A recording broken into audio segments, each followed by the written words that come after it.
주일 새벽 우리에게 주신 하나님의 말씀은 구약성경 아모스 5장 1절에서 6절까지의 말씀입니다.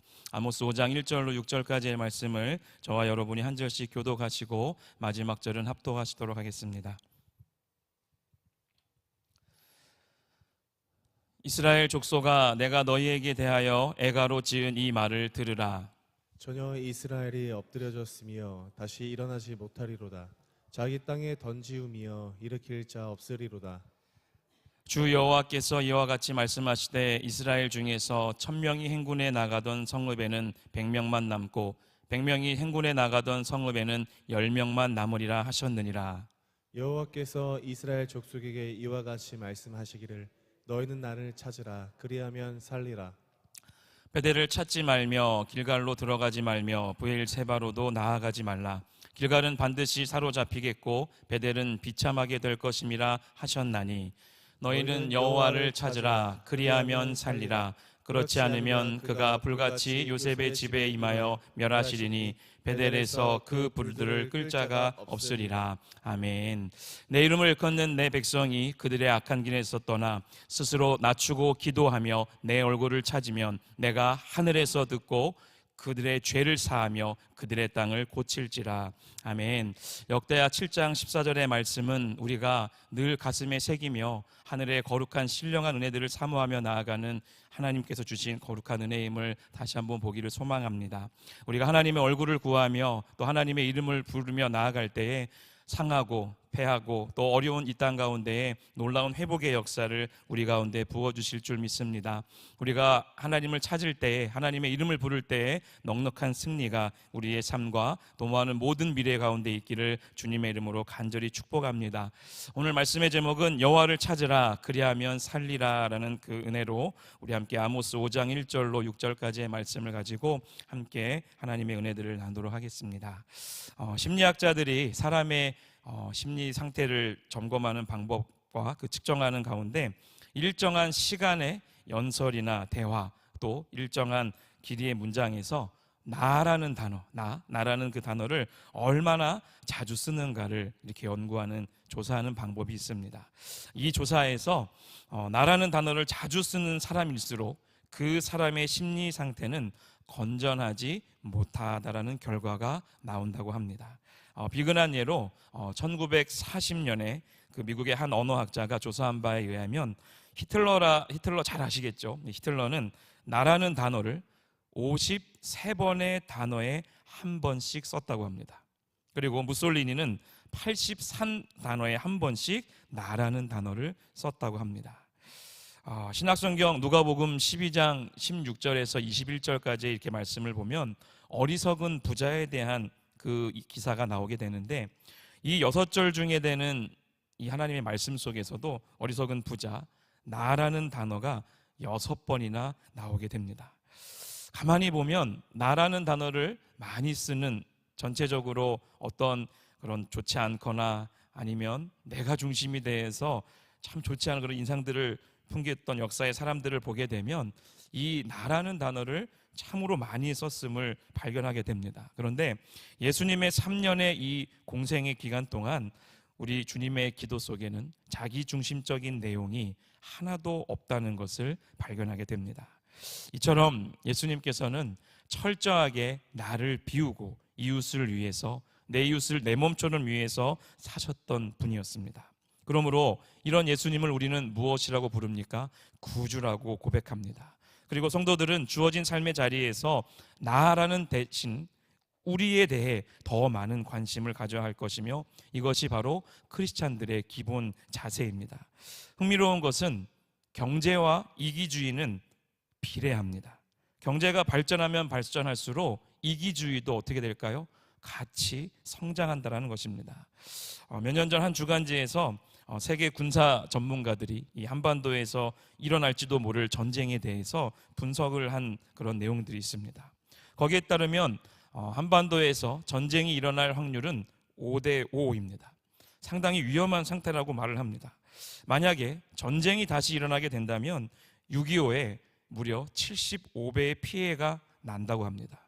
북한이 가지고 있는 그런 비축된 화학 무기를 사용하게 되면요, 한반도에 4천만 명 이상의 인구가 인명 피해를 받을 것이라고 예상을 합니다. 우리가 잘 알고 있었던 수많은 사건들이 있지만 천안함 사건이나 연평도 사건 때문에 이 남북한의 군사력을 비교하는 그런 내용들이 사실은 참으로 많이 나오고 있습니다. 수적인 부분에서는 여전히 우리나라가 남한이 어떻게 보면 이 북한을 앞서고 있지만 또 어떻게 보면 성능적인 면에서도 대한민국이 압도적이라는 평가가 있습니다. 그런데 문제는 여기에 있습니다. 전쟁 소식이 나돌면 어떻게 될까요? 우리나라 국민들은 상점, 마트, 생필품 코너가 어떻게 보면 사재기로 물건이 동이 날 것입니다.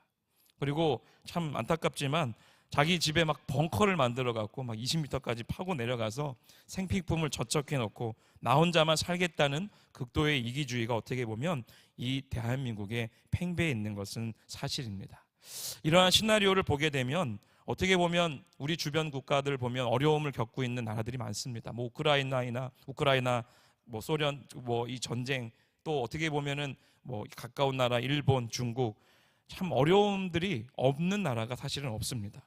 물론 시간이 가면 갈수록 인간의 본능이란 생존 본능에 끌려갈 수밖에 없기 때문에 위기가 닥쳐왔을 때 순간에 대처하는 사람들의 그 모습을 보게 되면 과연 선진국일까라는 생각을 해보게 됩니다. 어떻게 보면 우리 속에 숨어있는 죄성, 그리고 나라는 중심적인 이기주의적인 그러한 모습들이 여전히 우리 안에 있음을 바라보게 됩니다. 앞서 말씀드린 것처럼 우리 주님은 이타적인 삶을 사셨습니다. 내 이웃을 누구처럼요? 나의 몸처럼 사랑하라는 그 말씀을 여전히 보여주셨습니다. 이기주의가 팽배하여 우리의 삶에 여전히 광범위하게 팽배하고 있지만 이러한 상황 속에서 만약에 전쟁이 일어난다면 오늘 본문 3절 말씀에 1000명이 거하던 성읍이 어떻게 될까요? 100명이 남고 100명이 거하던 성읍에는 10명이 남으리라는 경고의 메시지가 저는 너무도 피부로 다가옵니다. 이스라엘은 솔로몬을 마지막으로 통일 왕국이 끝이 나고 남유다와 북이스라엘로 나눠지게 됩니다. 그리고 어떻게 됩니까? 각자 자신의 길을 향해서 걸어가게 됩니다. 흥미로운 것은 오늘 본문의 말씀을 선포하고 있는 이 아모스 선지자는 남유다 출신입니다. 그런데 북이스라엘에 가서 선포 사역을 한 그러한 선지자였습니다. 특별히 아모스가 이 활동했던 이 시대에는요, 북이스라엘 상황이 정치나 경제나 군사에 있어서 가장 최고의 역사적으로 번영을 누렸던 그러한 시기였습니다. 그러나 반대적으로는요, 도덕적으로나 종교적으로는 그 타락이 너무도 극심했던 시대였습니다. 그래서 하나님은 공의의 선지자, 정의의 선지자 이 아모스를 들어 사용하시는 것입니다. 사치와 연락에 빠져 사회 기강은 이미 해이해졌고 정말 우상 숭배를 하며 여러 가지로 타락의 길을 걸었던 시기였습니다. 아모스 4장 1절의 말씀을 우리 다 같이 한번 읽어보겠습니다. 시작. 사마리아의 산에 있는 바산의 암소들아, 이 말을 들으라. 너희는 힘 없는 자를 학대하며 가난한 자를 압제하며 가정에게 이르기를 술을 가져다가 우리로 마시게 하라 하는도다. 자, 이어서 아모스 6장 4절 말씀까지 한번 보겠습니다. 시작. 상하상에 누우며 침상에서 기지개 켜며 양떼에서 어린 양과 우리에서 송아지를 잡아먹고. 아모스 4장 1절과 6장 4절의 이 말씀만 읽어봐도요, 이 말씀 속에 그 당시에 북이스라엘이 얼마나 사치와 향락을 늘 즐기는 그러한 사람들이 많았는가를 보게 됩니다. 삶의 자리가 물질적으로 풍부해집니다. 그리고 극도로 그 이기주의가 이 말씀 역시 팽배하고 있음을, 또 사회 곳곳에 부정과 부패가 만연하니까 사회 자체가 어떻게 됩니까? 골물대로 골말씀을 보여주고 있는 말씀입니다. 우리 몸에 상처가 곪으면 어떻게 될까요? 그 곪은 상처를 터뜨려야 합니다.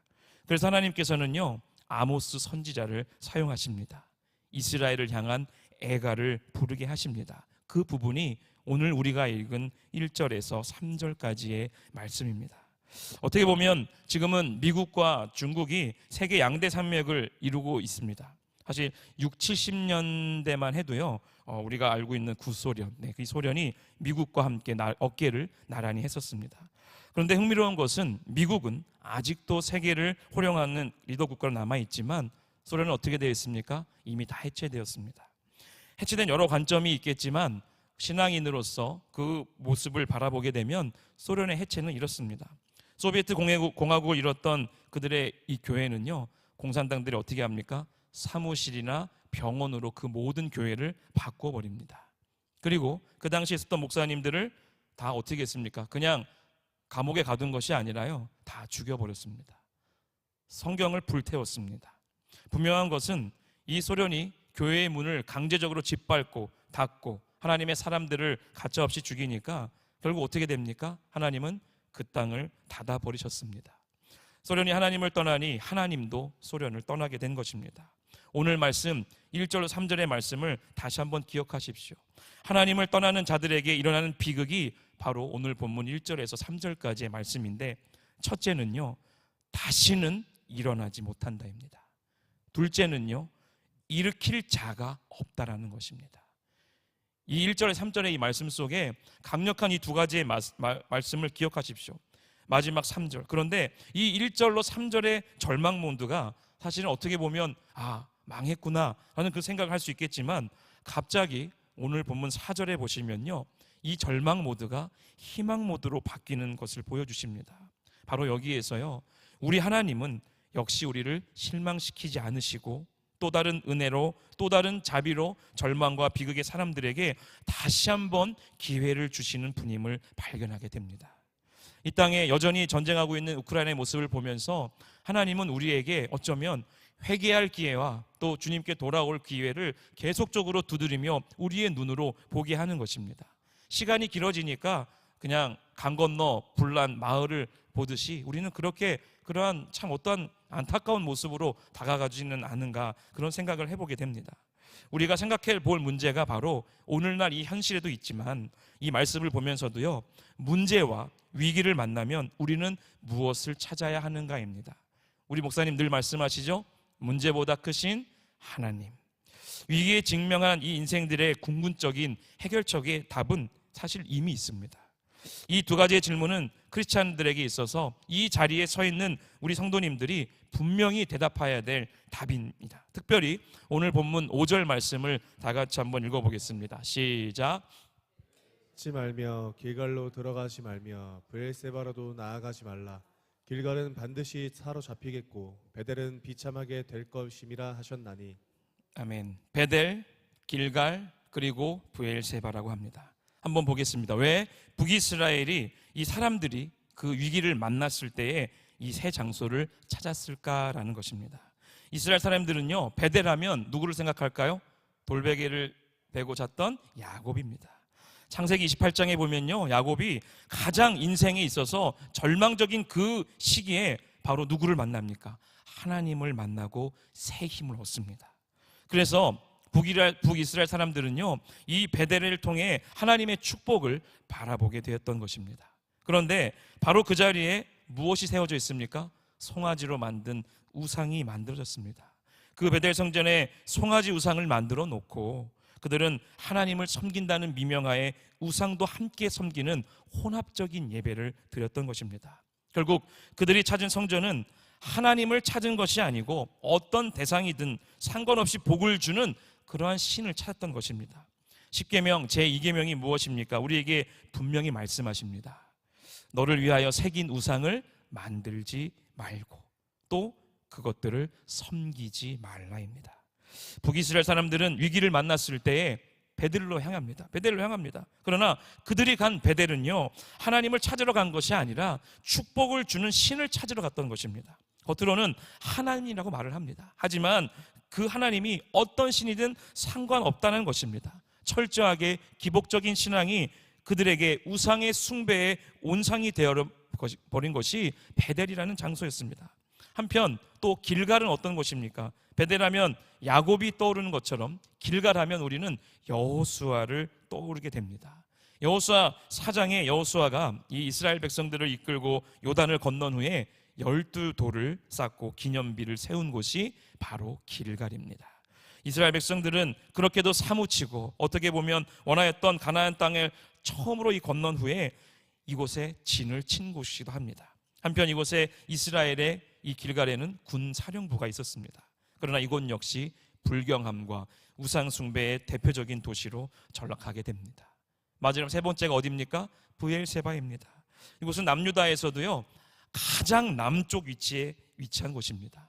이 도시에 어떻게 보면 북이스라엘 사람들은요 축복을 얻기 위해서 우상도 개의치 않을 만큼 우상 숭배에 젖어 있었지만, 또한 또 어떻게 보면 하나님보다 인간을 더 의지하는 군대를 의지했고, 그 위기를 만나면 이제 저기 브엘세바로 도망가면 우리는 살 수 있을 거야 라는 그런 생각을 하고 있다라고 그들에게 아모스는 말합니다.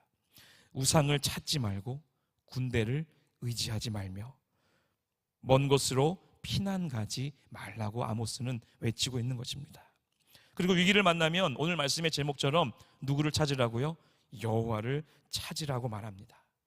위기를 만난 수많은 나라들을 우리가 역사적으로 많이 보게 됩니다. 그냥 사실 우리나라의 형편만 봐도요 남북한의 이러한 대치 국면 속에서 강력한 미국이 우리를 구원해 줄 거야, 이러한 생각이 과연 우리나라를 지킬 수 있을까요?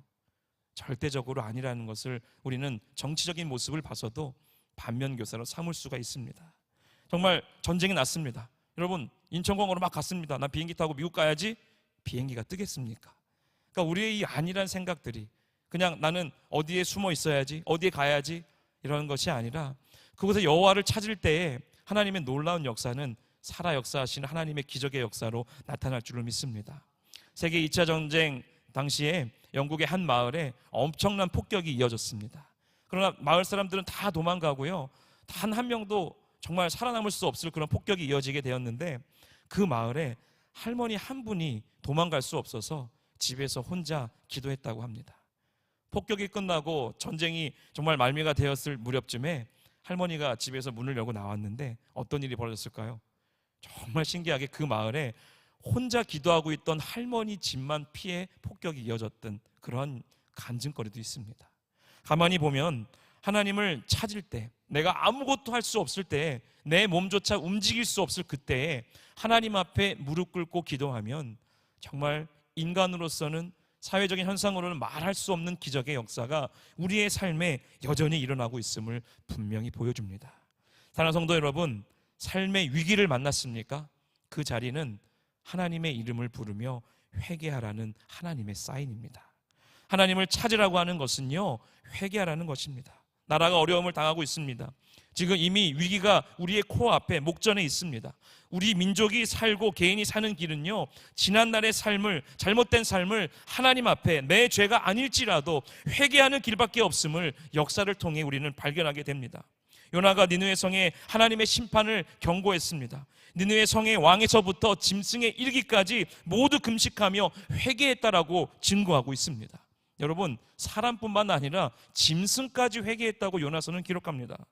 솔로몬이 왕궁 성전을 이 건축을 마친 그 이후에 하나님께서 그에 찾아가서 말씀하신 것이 바로 역대하 7장 14절의 말씀입니다. 다시 한번 오늘 이 말씀을 읽어보겠습니다. 내 이름을 일컫는, 시작. 내 이름을 일컫는 내 백성이 그들의 악한 길에서 떠나 스스로 낮추고 기도하여 내 얼굴을 찾으면 내가 하늘에서 듣고 그들의 죄를 사하고 그들의 땅을 고칠지라. 그뿐입니까? 사무엘상 7장에 이스라엘이 블레셋으로 그 위기를 만났을 때에 사무엘이 이스라엘 백성을 어떻게 합니까? 미스바로 모이게 합니다. 그리고 그곳에 사무엘은요 기도하게 됩니다. 여호와여, 우리가 하나님께 범죄하였나이다.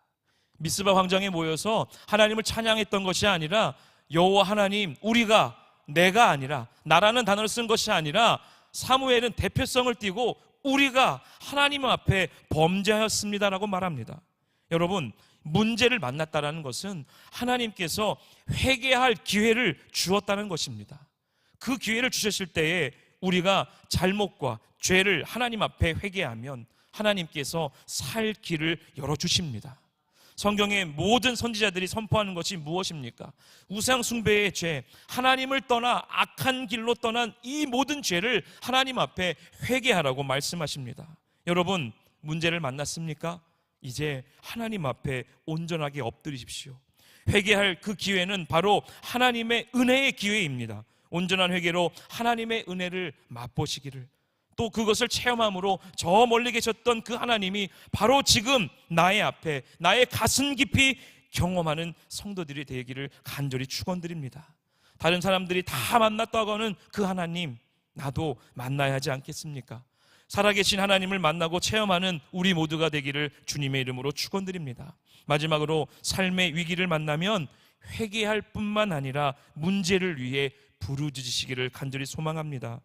예레미야 29장 12절에서 13절의 말씀을 우리 다 같이 한번 읽어보겠습니다. 시작. 너희가 내게 부르짖으며 내게 와서 기도하면 내가 너희들의 기도를 들을 것이요 너희가 온 마음으로 나를 구하면 나를 찾을 것이요 나를 만나리라. 아멘. 얼마나 은혜가 되는 말씀입니까? 하나님 앞에 부르짖으면 우리 하나님이 우리를 만나주시겠다고, 그 손을 이미 내밀고 계시는 하나님의 거룩한 손을 보시기를 간절히 소망합니다. 회개할 기회가 우리 가운데 펼쳐졌습니다. 문제를 만났기 때문에 더 크신 하나님을 바라보며 그 회개할 기회를 주신 하나님께 찬양하십시오. 그리고 목 놓아 부르짖으며 우리의 모든 죄, 나의 죄뿐만 아니라 우리의 모든 죄를, 나라와 민족을 위한 그 죄를 하나님 앞에 회개하시기를 소망합니다. 하나님, 정말 우리에게 주시는 그 은혜가 우리 안에 지금도 펼쳐져 있습니다. 은혜의 단비가 우리 가운데에 지금 내리는 것이 보이지 않습니까? 위기에 직면하거나 문제를 만나면 무엇을 할까요? 세상의 방법을 강구하고 사람을 의지하는 그러한 모습들을 더 이상은 이제 찾지 마시기 바랍니다. 세상은 미약한 인간들의 조치들만 어떻게 보면 난무하겠죠. 인간들이 손쓸 수 없는 것은 또 인간의 방법으로 어떻게든 해결하려고 노력합니다. 하지만 그 자체가 바로 어리석음입니다. 세계 최고라고, 우리는 세계 최고야, 막 이렇게 얘기를 합니다. 나는 이 땅에서, 아니면 우리 동네에서 나는 제일 잘 나가는 사람이야. 아까 앞서 말씀드렸지만 히틀러나 무솔리니나 참 세계적으로 악영향 끼쳤던 사람들의 수많은 그 연설 속에는 나라는 단어가 끝없이 나옵니다. 왜요? 내 삶의 이 왕좌에 예수님은 앉아 계시지 않고 나라는 주인이 나의 왕이 되어, 나 스스로 왕이 되어 이기주의의 극도적인 모습을 보여주는 역사의 반면교사가 이 두 인물을 봐도 우리는 볼 수가 있습니다. 사랑하는 성도 여러분, 이 땅에 어디에 진정한 안식이 있겠습니까? 문제를 만나면 그 문제의 진정한 해결자이신 하나님을 찾으시길 바랍니다. 그 문제를 야기한 우리의 죄를 하나님 앞에 엎드려 자복하십시오. 그리고 근본적인 해결책을 더하시는 그 하나님께 예레미야 29장 12절 13절의 말씀처럼 온 마음으로 하나님을 찾으십시오. 나를 구하면 나를 찾을 것이요 나를 만나리라. 우리가 이 말씀을 붙들고 하나님 앞에 더 간절하게 나아가시를 소망하며, 무엇보다 세상의 그 어떤 곳으로도 피하려 하지 마십시오. 지금 선 그 자리가 하나님을 찾고 하나님을 의지하는 살 길이 열어지는 장소인 줄로 믿습니다. 예수님의 십자가와 묵상을, 또 그 고난을 이제 곧 있으면 사순절도 시작됩니다. 우리가 그 고난도 이제 묵상해야 되고, 예수님 그 십자가의 길도 비아돌로돌사 하나님 앞에 우리가 정말 그 믿음의 걸음을 이제 걸어가야 될 또 다른 하나님의 은혜를 찾는 시간들이 우리에게 주어집니다. 사랑하는 귀한 성도 여러분, 우리가 서 있는 이 자리에서 하나님을 만날 준비를 하십시오. 그리고 부르짖으며 기도할 때에 살아나는 놀라운 역사가 우리의 삶의 모든 것 가운데 있기를 주님의 이름으로 축원드립니다. 여호와를 찾으라, 그리하면 살리라. 우리 이 시간 함께 오늘 이 말씀을 기억하며 기도하기를 소망합니다. 하나님을 찾을 때 정말 이 땅에 절망적인 정말 엄청난 일들이 우리 가운데 여전히 있지만 그 모든 것을 삶의 소망과 희망으로 바꿔가는 그 하나님의 말씀을 다시 한번 기억하며, 아모스 선지자가 북이스라에서 목 놓아 외쳤던 하나님을 찾으라, 그리하면 살리라, 이 말씀을 붙들고 오늘 이 새벽 기도할 때에 저기 영화부부터 우리 청작년에 이르기까지 하나님의 회복의 역사가 오늘 이 교회 가운데 충만하기를 소망합니다. 우리 허락하시면 우리 두 손을 높이 들고 이 시간 하나님의 이름을 우리 주여 한번 크게 외치고 기도의 자리로 나아가겠습니다. 주여! 하나님, 하나님, 혼자보다 크신 하나님의 놀라운 역사가 우리의 모든 그 삶의 자원마다 임하기를 소망합니다. 하나님 앞에 부르짖으며 하나님 앞에 더욱더 회개하는 진정한 그 믿음으로 나아가겠습니다. 하나님, 주님 앞에 온 마음으로 나아가길 소망합니다. 나를 구하면 나를 찾을 것이요 나를 만나리라 말씀하신 그 하나님의 은혜의 자국 가운데 우리가 서 있기를 소망합니다. 지금 서 있는 이 자리가 하나님 앞에 진정으로 회개하며 여호와를 찾는 자리임을 아버지 알게 하시고 살아 역사하신 하나님의 손을 보며 우리의 그 모든 것 가운데 임하시는 주의 능력을 바라보게 하여 주시옵소서. 이 시간 사랑하는 우리에게 귀한 성도님들을 축복하여 주시고 안아주시고 위로하시고 우리 가운데에 놀라운 회개의 역사가 삶의 모든 자원마다 임하기를 간절히 소망하며 나아가오니 하나님 우리를 도우시고 우리나라와 이 민족을 온 세계와 열방을 살려주시옵소서. 죄악 가운데 여전히 거하고 있지만 우리의 그 삶 가운데 진정한 회개의 역사가 진정한 아버지 하나님을 바라보는 놀라운 역사가 나타나기를 소망하오니 하나님 삶의 위기를 만나면 그 자리에 하나님 앞에 엎드려 회개하며 그 문제를 위해 부르짖게 하여 주시옵소서. 아버지 하나님 내 안에 살아계신 그 주님의 놀라운 역사하심에 하나님을 떠나 악한 길로 떠나 아버지 이 모든 죄를 회개하게 하여 주시옵소서. 하나님 앞에 엎드려 기도하며 그 주어진 은혜의 기회의 역사 속에 하나님을 찬양하는 놀라운 역사가 우리의 삶 가운데 나타나기를 소망하오니 아버지여 우리를 고치소서. 이 땅을 살리소서. 이 민족을 일으키소서. 하나님 우리 안에 펼쳐지는 놀라운 은혜의 정 아버지 하나님 믿음의 거룩한 선사 하나님의 놀라운 보혈 덮으심이 이 땅의 민족들을 기억하며 살리시는 놀라운 역사가 우리의 삶 가운데 나타나기를 소망합니다. 민족의 가슴마다 아버지 하나님 피 묻은 예수 그리스도의 복음의 은혜가 흘러가기를 소망하오니 아버지 하나님 우리를 살리소서. 우리를 만나주시옵소서. 우리와 함께하신 하나님의 놀라운 그 은혜의 자원마다 예수 그리스도의 거룩한 그 흔적만이 우리의 삶의 모든 것 가운데 임하는 역사를 더하여 주시기를 소망합니다. 하나님 우리 안에 원하신 놀라운 것을 아버지 오늘 새벽 알게 하시고 또 만나게 하시고 아버지 하나님 역사하여 주시옵소서. 주님의 마음으로 우리가 예배하며 찬양할 때에 넉넉한 승리가 나타나게 하여 주시옵소서.